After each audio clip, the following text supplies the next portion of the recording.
اللہ اکبر اللہ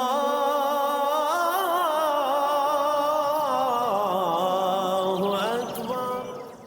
اعوذ باللہ من الشیطان الرجیم، بسم اللہ الرحمن الرحیم۔ فکر اقبال میں تمام ساتھیوں کو خوش آمدید۔ آج کے دور میں ہم دیکھتے ہیں کہ ہماری دعا قبول نہیں ہوتی۔ جتنی دعائیں کریں، دعائیں کر کر تھک جاتے ہیں، مسجدیں بھر جاتی ہیں، رو رو کے دو دو گھنٹے دعائیں کرتے ہیں تو قبول نہیں ہوتی۔ کیا وجہ؟ دعا قبول کیسے ہوتی ہے؟ ایک نیا بندہ آتا ہے، نیا ساتھی آتا ہے، وہ ذکر کرتا ہے، وہ کہتا ہے دعا قبول نہیں ہوتی۔ وجہ کیا ہے؟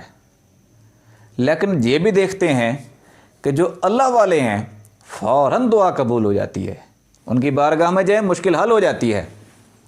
وہ کون سا نقطہ ہے جس کی وجہ سے دعا قبول کر لی جاتی ہے؟ حضور غوث پاک فرماتے ہیں قصیدہ غوثیہ میں کہ اللہ نے میری ہر آرزو پوری فرمائی ہے۔ حضور غوث پاک کی اللہ نے کوئی ایسی آرزو نہیں ہے جو ان کی پوری نہ کی ہو۔ ایون کہ اگر کوئی خیال بھی آ رہا ہو اللہ پورا کر دیتا ہے اس خیال کو بھی۔ قبلہ ابا جی حضور سرکار مرشد پاک کے والد محترم، انہوں نے فرمایا کہ میری کوئی بات سرکار نہیں ٹالتے، میری کوئی بات سرکار نہیں ٹالتے، اور میری کوئی بات اللہ بھی نہیں ٹالتا۔ اللہ بھی کوئی بات نہیں ٹالتا۔ وہ کون سا ایسا پیمانہ ہے جس کی وجہ سے دعا قبول کر لی جاتی ہے، اس کی آرزو پوری کر دی جاتی ہے؟ وہ نقطہ ہے طفل نوری کا۔ جس کو اللہ تعالیٰ طفل نوری عطا کر دے اس کی ہر آرزو پوری فرماتا ہے، اور جس کو طفل نوری عطا ہوتا ہے اس کی کوئی آرزو اپنی ذات کے لیے نہیں ہوتی بلکہ دوسروں کے لیے ہوتی ہے۔ یہی وہ نقطہ ہے طفل نوری کا جس کی وجہ سے اللہ کوئی بات بندے کی ٹالتا ہی نہیں ہے۔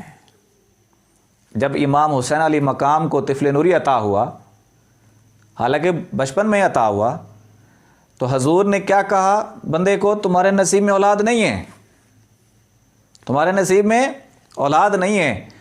اب امام حسین علیہ مقام دعا منگوا رہے ہیں، حضور آمین کہہ رہے ہیں، اس کے ساتھ بیٹے ہو گئے۔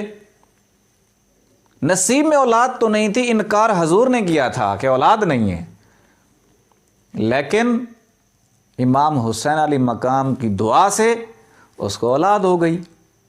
یہ وہ نقطہ ہے طفل نوری کا، جہاں جس کو طفل نوری عطا ہو گیا اللہ اس کی کوئی بات نہیں ٹالتا۔ اور بڑے بڑے لوگ اس نقطے کو سمجھ نہیں سکتے، اس طفل نوری کے نقطے کو۔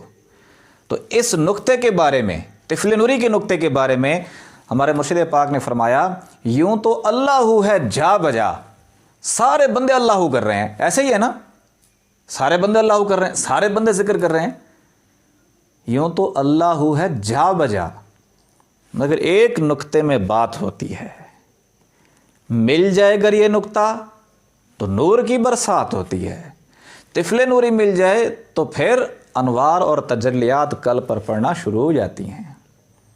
اس نقطے کی تلاش میں طالبوں کی عمر برباد ہوتی ہے۔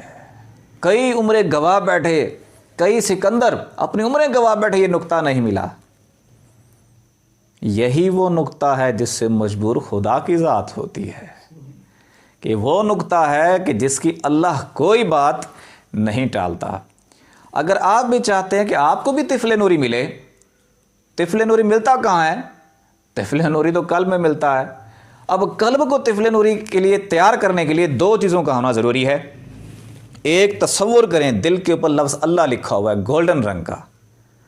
دو، دھڑکنوں کے ساتھ ذکر قلب کریں۔ یہ دو چیزیں ہیں جو آپ کے قلب کو طفل نوری عطا ہونے کے لیے تیار کریں گے۔ جب طفل نوری عطا ہو گیا تو آپ کی باطن کی کیفیت بھی وہ ہوگی کہ اپنے نفسانی اور اپنے ذاتی کام نہیں کروائیں گے، بلکہ اپنے کام اللہ کے لیے، اللہ کی مخلوق کے کریں گے۔ آپ کی اپنی دعائیں اپنی ذات کے لیے نہیں ہوں گی، بلکہ اپنی اولاد کے لیے بھی نہیں ہوں گی، آپ کی اپنی دعائیں اللہ کی مخلوق کے لیے ہوں گی۔ قبلہ ابا جی حضور کے پاس گئے، چاہے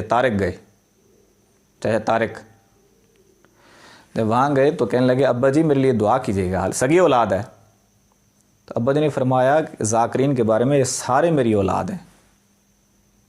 انہوں نے کہا ابا جی میں آپ کا بیٹا ہوں. انہوں نے کہا یہ سارے میرے بیٹے، میں سب کے لیے دعا کرتا ہوں.